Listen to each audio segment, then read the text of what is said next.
എല്ലാവർക്കും കുഞ്ഞാമിനാസ് റെസിപ്പിയിലേക്ക് സ്വാഗതം. അപ്പോൾ ഇന്നത്തെ നമ്മളുടെ വീഡിയോ എന്ന് പറയുന്നത് വളരെ ഈസി ആയിട്ടുള്ള ഒരു സ്നാക്സ് റെസിപ്പിയാണ്. അതെ, പൊട്ടറ്റോ ലൈസ് ചിപ്സ് ആണ് ഇന്നത്തെ നമ്മളുടെ വീഡിയോ. അപ്പോൾ നമ്മൾ കടയിൽ നിന്നൊക്കെ വാങ്ങി കഴിക്കുന്ന ആ സെയിം ടേസ്റ്റിൽ ഇങ്ങനെ നമുക്ക് വീട്ടിൽ വളരെ ഈസി ആയിട്ട് കുറച്ച് ഇൻഗ്രീഡിയൻസ് വെച്ചിട്ട് എങ്ങനെ ഉണ്ടാക്കാമെന്നാണ് ഈ വീഡിയോയിൽ പറയുന്നത്. അപ്പോൾ ഇതുവരെ ഈ ചാനൽ സബ്സ്ക്രൈബ് ചെയ്യാത്തവരൊക്കെ ഒന്ന് സബ്സ്ക്രൈബ് ചെയ്ത് കൊടുക്കുക, പിന്നെ മുമ്പത്തെ വീഡിയോസൊക്കെ ഒന്ന് കണ്ടു നോക്കുക. അപ്പോൾ ഈ വളരെ ഈസി ആയിട്ടുള്ള പിന്നെ വളരെ ടേസ്റ്റി ആയിട്ടുള്ള ഈ റെസിപ്പി എങ്ങനെയാണ് ഉണ്ടാക്കാമെന്ന് നമുക്ക് നോക്കാം. അപ്പോൾ ഈ പേര് പോലെ തന്നെ പൊട്ടറ്റോ ആണ് ഇതിൻ്റെ മെയിൻ ഇൻഗ്രീഡിയൻ്റ് എന്ന് പറയുന്നത്. അപ്പോൾ ഇവിടെ ഞാൻ 7 പൊട്ടറ്റോ ആണ് എടുത്തിട്ടുള്ളത്. കുഴപ്പമില്ലാത്ത ഒരു മീഡിയം സൈസ് പൊട്ടറ്റോ എടുത്തിട്ടുള്ളത്. അപ്പോൾ ഫസ്റ്റ് നമ്മളിതിൻ്റെ തൊലി ഒന്ന് കളഞ്ഞു കൊടുക്കണം. അപ്പോൾ ഒരു പീലർ യൂസ് ചെയ്തിട്ട് നമ്മൾ അതിൻ്റെ തൊലി കളഞ്ഞു കൊടുക്കുക, അല്ലെങ്കിൽ ഒരു കത്തി യൂസ് ചെയ്തിട്ട് കളഞ്ഞു കൊടുക്കുക. ഷോപ്പിൽ നിന്ന് വാങ്ങി കഴിക്കുന്ന ലേസൊന്നും ഗുഡല്ല. അപ്പോൾ കുട്ടികൾക്കൊക്കെ നമുക്ക് ലേസൊക്കെ വേണമെന്ന് പറഞ്ഞ് കരയുന്ന കുട്ടികളൊക്കെ ഉണ്ടെങ്കിൽ ഇത് നമുക്ക് വീട്ടിലുണ്ടാക്കി കൊടുക്കാവുന്നതാണ്. വളരെ ഈസിയാണ് ഉണ്ടാക്കി കൊടുക്കാൻ. നമ്മൾ വേറെ ഡിഫറെൻറ്റ് ടൈപ്പ് സ്നാക്സ് റെസിപ്പീസൊക്കെ ഈ ചാനലിൽ ഇട്ടിട്ടുണ്ട്. അപ്പോൾ ഇതുവരെ അതൊന്നും ട്രൈ ചെയ്യാത്തവർ അതൊക്കെ ഒന്ന് ട്രൈ ചെയ്ത് നോക്കുക. ഞാനതിൻ്റെ ലിങ്കൊക്കെ ഡിസ്ക്രിപ്ഷനിൽ കൊടുക്കുന്നുണ്ട്. അങ്ങനെ നമ്മൾ കംപ്ലീറ്റ് ഉരുളൻകിഴങ്ങിൻ്റെ തൊലി ഇവിടെ കളഞ്ഞ് എടുത്തിട്ടുണ്ട്. തൊലി കളഞ്ഞ ശേഷം നന്നായി ഇതൊന്ന് കഴുകി എടുക്കണം. നെക്സ്റ്റ് നമ്മൾ ഇത് ലേസ് ചിപ്സിൻ്റെ ആ ഒരു ഷേപ്പിൽ കിട്ടുന്നതിന് വേണ്ടിയിട്ട് ഒരു കട്ടർ യൂസ് ചെയ്യുക. ഇതേപോലത്തെ ഒരു കട്ടർ യൂസ് ചെയ്യുക. അപ്പോൾ അതിൻ്റെ ഈ ഒരു പോർഷനിലാണ് നമ്മൾ പൊട്ടറ്റോ ഇങ്ങനെ ഇതാക്കി കൊടുക്കേണ്ടത്. അപ്പോൾ കറക്റ്റ് ആ ഷേപ്പിൽ ഇങ്ങനെ കിട്ടും. അല്ലെങ്കിൽ നമുക്കൊരു പീലർ യൂസ് ചെയ്യാം. അവിടെ ഞാൻ തൊലി കളഞ്ഞ സെയിം പീലർ കൊണ്ടാണ് ലേസ് ഉണ്ടാക്കാൻ വേണ്ടിയിട്ട് എടുക്കുന്നത്.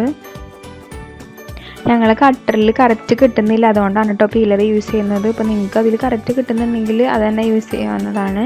അപ്പോൾ അത് നമ്മൾ ഈ പീലർ വെച്ചിട്ട് ഇങ്ങനെ ആക്കുമ്പോൾ കണ്ടില്ല, അതിൻ്റെ മുകളിൽ കുറേ ലൈൻസ് വരുന്നുണ്ട്. ഈ ലൈൻസാണ് നമ്മളുടെ ഈ ഒരു പൊട്ടറ്റോ ചിപ്സിൻ്റെ പ്രത്യേകത തന്നെ. ഇതേപോലെ കുറേ ലൈൻസ് ഇതിൻ്റെ മുകളിൽ വരണം. അങ്ങനെ നമ്മൾ എടുത്ത് വെച്ചിട്ടുണ്ടായിരുന്ന 7 പൊട്ടറ്റോയും ഇതേപോലെ സ്ലൈസ് ചെയ്തെടുത്തിട്ടുണ്ട്. ഒരു പീലർ യൂസ് ചെയ്തിട്ടാണ് എടുത്തിട്ടുള്ളത്. അപ്പോൾ അതിൻ്റെ മുകളിലൊക്കെ ഒരു ലൈൻസ് പ്രത്യേകം കണ്ടില്ലേ, ഇതേപോലെ ഉണ്ടായിരിക്കും.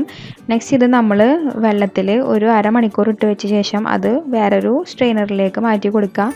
ദെൻ അതൊരു 2 മണിക്കൂർ നമ്മൾ ഉണങ്ങാനായിട്ട് വെക്കുക. ഒന്നെങ്കിൽ ഒരു പാത്രത്തിൽ ഡയറക്റ്റ് നിരത്തി വെക്കുക, അല്ലെങ്കിൽ ഇതേപോലെ ഒരു സ്ട്രെയിനറിൽ ആ വെള്ളം ഊറ്റി കളയുന്നത് വരെ ഒന്ന് വെയിറ്റ് ചെയ്താലും മതിയാവും. അപ്പോൾ നമ്മൾ 2 മണിക്കൂറിന് ശേഷം നോക്കുമ്പോൾ അതിലെ വെള്ളമൊക്കെ ഒരുവിധമൊക്കെ പോയിട്ടുണ്ട്. കുറച്ച് വെള്ളം അതിൽ അവശേഷിക്കുന്നുണ്ട്.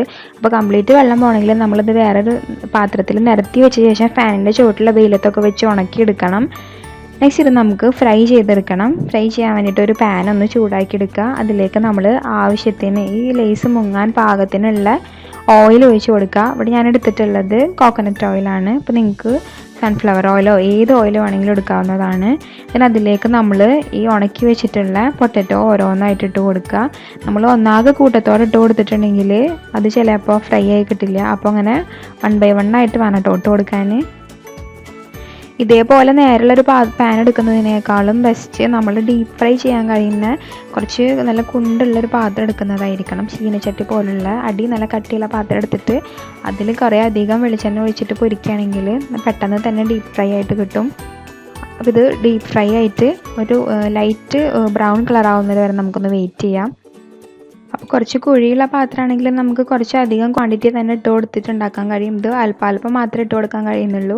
അപ്പോൾ നമ്മളുടെ ഫസ്റ്റ് ട്രിപ്പ് ഇപ്പോൾ ഇവിടെ നമുക്ക് ആവശ്യം വേണ്ട കളറായി കിട്ടിയിട്ടുണ്ട്. കണ്ടില്ലേ, ഇതേപോലത്തെ ഒരു കളറായി കഴിഞ്ഞാൽ നമുക്ക് പാത്രത്തിൽ നിന്ന് മാറ്റാവുന്നതാണ്.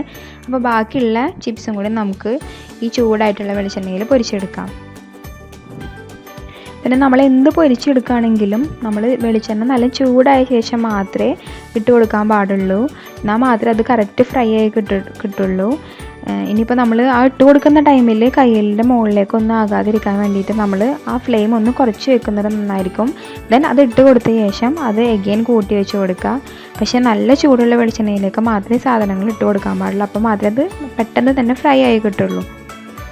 അങ്ങനെ നമ്മൾ ഇവിടെ സ്ലൈസ് ചെയ്ത് വെച്ചിട്ടുണ്ടായിരുന്ന 7 പൊട്ടറ്റോസ് കൊടുത്തിട്ട് നമ്മൾ പൊട്ടറ്റോ ചിപ്സ് ഉണ്ടാക്കി വെച്ചിട്ടുണ്ട്. കണ്ടില്ലേ, ഇതാണ് അതിൻ്റെ കളറ്. ശരിക്കും വേണ്ട എക്സാക്റ്റ് കളർ എന്ന് പറയുന്നത്. നമ്മൾ ലേസ് വാങ്ങുന്ന പാക്കറ്റിലുള്ള ലേസ് ഒറിജിനലാണോ എന്ന് നമുക്കറിയില്ല. അത് പ്ലാസ്റ്റിക് ആണെന്നൊക്കെ പലരും പറയുന്നത് കേട്ടിട്ടുണ്ട്, എനിക്കറിയില്ല.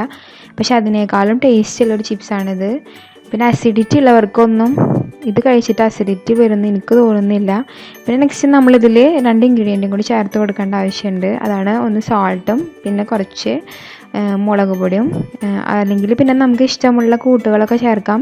അങ്ങനെയാണെങ്കിൽ നമ്മൾ ആ വെള്ളത്തിലിട്ട് വെക്കുന്ന ടൈമിൽ ആ വെള്ളത്തിൽ കുറച്ച് മുളക് പൊടിയും അതുപോലെ ഇഞ്ചി പേസ്റ്റ്, കുറച്ച് പുളി, ചെറുനാരങ്ങ നീര് ഒക്കെ ചേർത്ത് കൊടുത്താൽ വേറെ ഒരു ടേസ്റ്റ് വരും. നമ്മൾ ലേസ് തന്നെ പല ഫ്ലേവറിൽ കഴിക്കാറുണ്ടല്ലോ, അപ്പോൾ ഇത് വളരെ സിമ്പിളായിട്ടുള്ള റെസിപ്പിയാണെന്ന് ഞാൻ ആദ്യം തന്നെ പറഞ്ഞിട്ടുണ്ടായിരുന്നല്ലോ. ഇതിൽ ജസ്റ്റ് സാൾട്ടും പിന്നെ മുളക് പൊടി മാത്രമേ ചേർത്ത് കൊടുക്കുന്നുള്ളൂ. അപ്പോൾ ഈ വീഡിയോ എല്ലാവരും ട്രൈ ചെയ്ത് നോക്കുക. വീട്ടിൽ ലൈക്ക് ചെയ്യുക, ഷെയർ ചെയ്യുക, കമൻറ്റ് ചെയ്യുക, അതുപോലെ തന്നെ ചാനൽ സബ്സ്ക്രൈബ് ചെയ്ത് കൊടുക്കുക. ദെൻ നിങ്ങളുടെ അഭിപ്രായങ്ങളൊക്കെ എനിക്ക് ഫേസ്ബുക്കിൽ ഇൻസ്റ്റഗ്രാമിൽ എങ്ങനെയാ വെച്ചാൽ മെസ്സേജ് അയക്കുക. Then thank you.